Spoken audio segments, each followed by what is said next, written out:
தேடிட்டு 29ஆம் தேதி அந்த பாப்பாவாக ஃபோன் பண்ணியிருக்கு இவங்களுக்கு.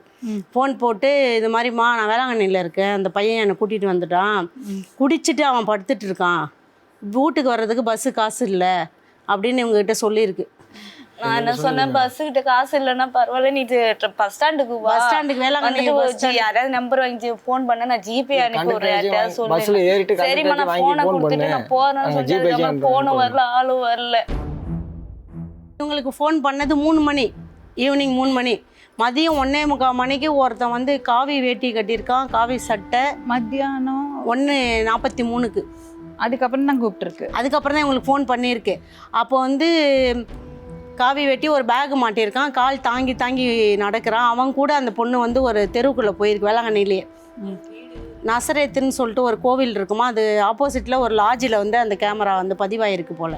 அது வந்து ஒரு பையன்கிட்ட ஃபோன் வாங்கி இவங்களுக்கு பேசுனாங்க பாருங்கள், அவங்க மேலே எங்களுக்கு சந்தேகமாக இருக்குது. நாகப்பட்டினம் போலீஸ்கிட்ட நாங்கள் சொல்லக்குள்ள அந்த சிசிடிவி கேமரா அந்த இதை வந்து எங்ககிட்ட காமிச்சாங்க.